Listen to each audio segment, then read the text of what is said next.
Hi, I'm Blake McDaniel. This is my husband, Travis, and we are the owners of Rooted and Grounded. We are a wall decor company. We sell just traditional wall art, Christian wall art, scripture, and we just wanted to share our story of how we got started and encourage you. We walked it out by faith. The Lord was with us every step of the way, and we just trusted Him. And at times it felt like a big leap, but we just want to share with you our story to encourage you. Yeah, so, right, to share the background of Rooted and Grounded for those of you that already follow us, and then to encourage anybody out there who's wanting to take a step in the business world, whether it's going full time with a side hustle or starting something completely from scratch. As a believer, potentially what that looks like, at least from what we've learned, to step out and take that next step. So, our story, without going too much into detail too far back, we met at a Bible college in 2006, and Blake is from Florida. I'm from North Carolina. We met in Colorado. Got engaged, moved back to where she was from, started my first business then, had a lawn service down in Fort Myers, Florida, and really took some steps with it that I would say were positive, following the Lord for probably 5 years with that. And when I say following the Lord, I just mean being sensitive to how God's leading you, making sure that you're trusting Him. That transitioned probably 5 years into that business to where I sort of got comfortable and began to coast, and just led to the next 5 years of that being not great and sort of wandering and lacking vision, and like I said, just sort of coasting, like doing well financially, but not really feeling like I had a purpose or was necessarily even trusting God with money anymore. It was just sort of, okay, thank you for this business. Now this is providing for me. So that led to a rough point in our life and in our marriage, and sort of came to a head in 2016. And to make a super long story short as possible, we were listening to a preacher, a pastor, our current pastor, Clint Byers, in Georgia, and it's called Forward Church. Have been listening to him online for quite some time, and felt like we were supposed to move up here. Blake and I got together and sort of came through this rocky spot and agreed, like, yes, that's what the Lord's telling us to do.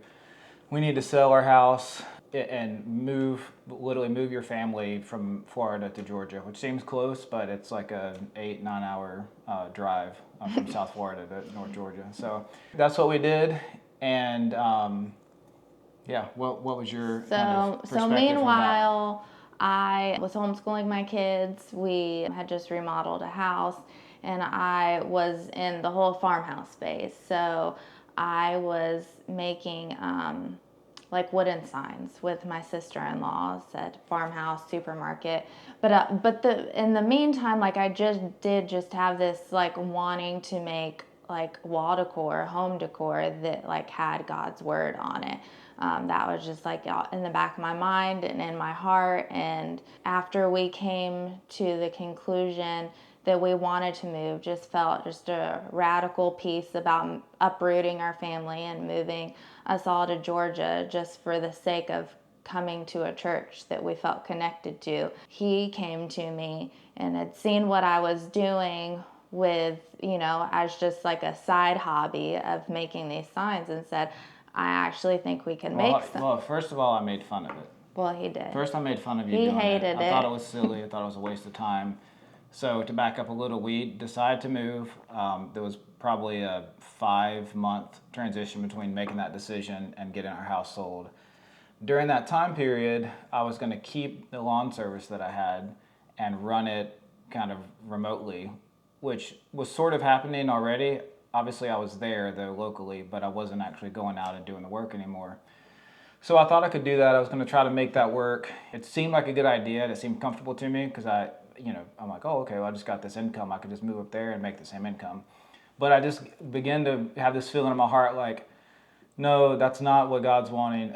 A lot of my issues at the time were from stress in the business and not handling everything super well with employee relationships and a number of other things. So the Lord knew, obviously, if we moved here and I was still on in that business, I would bring, I may All have, that. right, I may have moved, but my heart would still be there. That's not what he was asking us to do. He was saying to let go, trust him. So somewhere in that 5 month period, I've made the decision, all right, I'm going to let this business go. I'm going to trust you. And as soon as I made that choice, like I made that choice on a Saturday, and on a Monday, a friend called who had a mutual friend who was looking to buy businesses, lawn services particularly, asked if I'd be interested. I was like, yeah, I actually just decided that I wanted to do that. And he's like, all right, I'm gonna have my buddy call you. And you probably know how stuff like that works out. It normally doesn't work out. You never hear from anybody, or it just goes nowhere. Well, that guy called me that day. We met for coffee that Friday, and then like a week or two after that meeting, we had closed on the business. He bought it, bought a rental house also that I needed to get rid of. So it just worked out perfectly. But the lesson for me in that was, if you're, it's almost like I was limiting that connection by the fact that God already had that lined up. He wanted me to sell the business, and he had this person lined up, but that didn't actually, happen. It didn't actually manifest as a real thing until I made a decision in my heart to trust God completely, not my own understanding, not what I thought, was safe.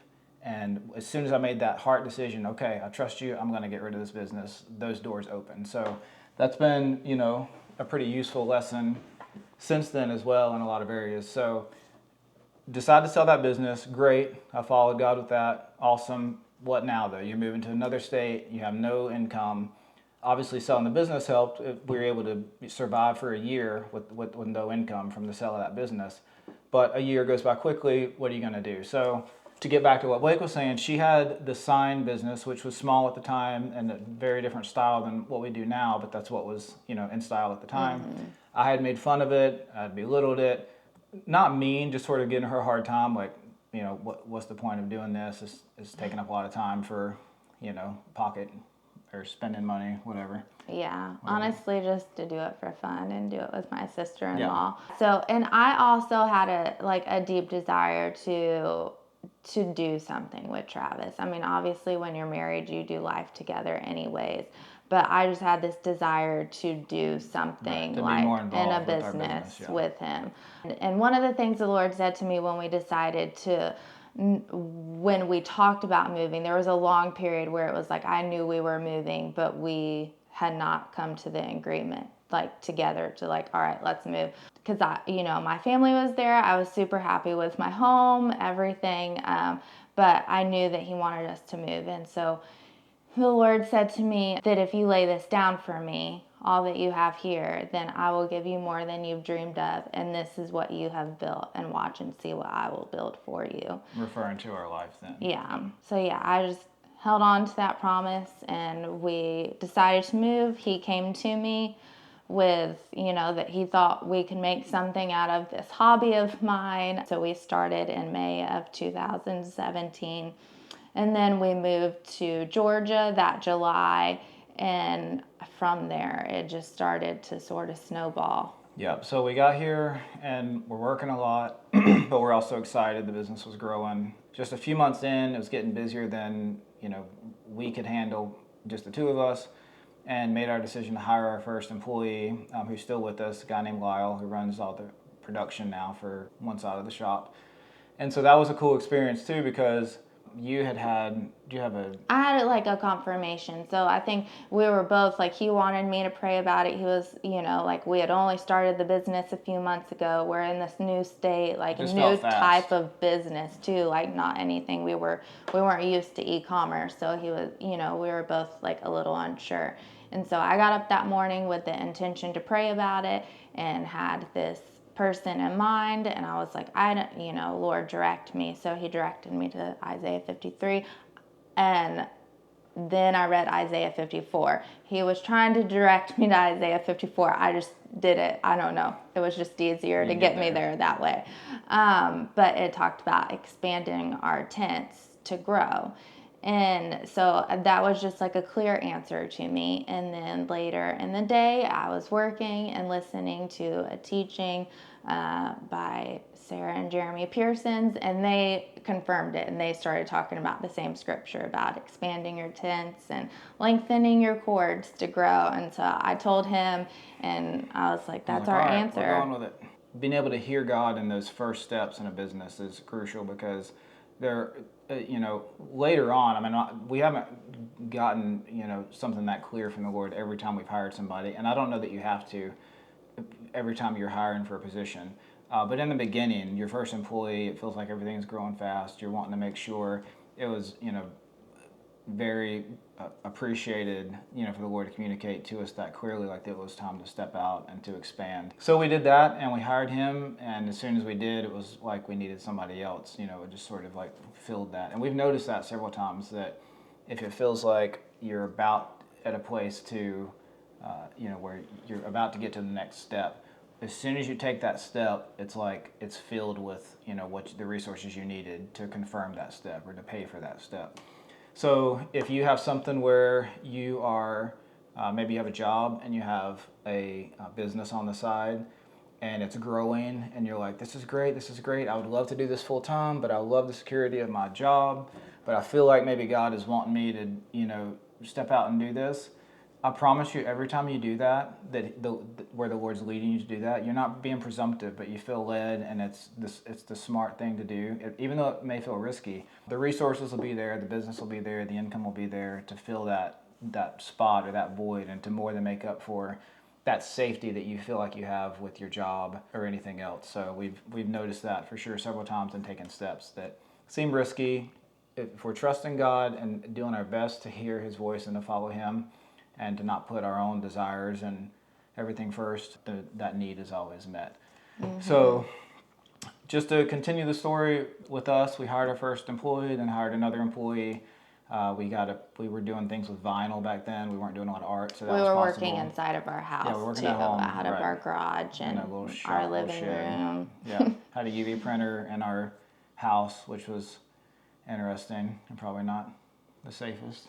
It was fine, but it was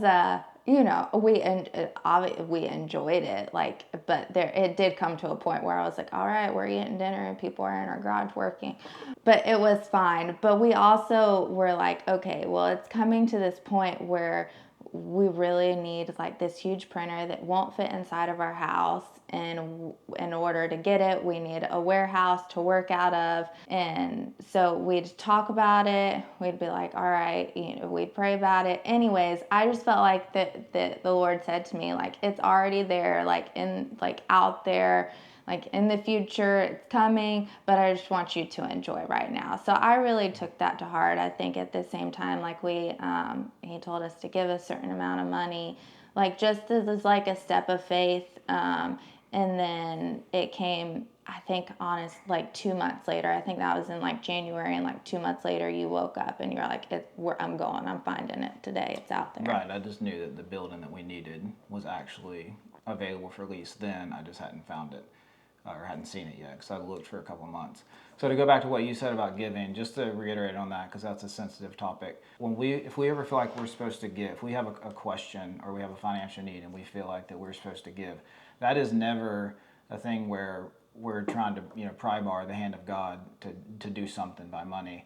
But we have found that when you give and you're making a statement to your heart and from your heart that God is your source, not money, it makes it much easier oftentimes when you're in that place of generosity to hear what God's speaking to you as far as a step to take, or just to confirm to you that He's your source. That was super important in that time. So anyway, I woke up that day, I knew that we were supposed to find, or that the building was out there, and that I just had not found it yet. So I called around a couple of places that I'd seen on LoopNet that had office space, warehouse space, and I called one that looked good. It was 2 sections. We only needed one. It was like twice the price and twice the space we needed. And I called the realtor and I said, hey, do you think this owner would split this lease in half? And she said, well, he's been asked 4 times to do that. He's turned all 4 people down, but it's been a month or two since I've asked him. Let me ask him. And it ended up being her uncle, so she felt like, she wasn't going to be bugging him. So she called me back like within 10 minutes and said he said that he would do it. He would split it for you, which was just God's grace there as well, because like I said, he had turned down 4 people to do the same, kind of sublease for this section. And met him the next day, and right? Maybe that day. Maybe it was that quick. day, It was honestly, quickly. yeah.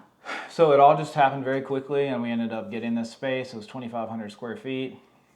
I think we bought our first big UV printer at the same time, which these are huge, like $90,000 8x10 machines that are flatbed printers. That obviously were going to save us a ton of time. And so that we got the building and then bought that, and they moved it into that. I think it was like within a month or 2. Yeah. And then set it up. So anyway, it just worked out very well.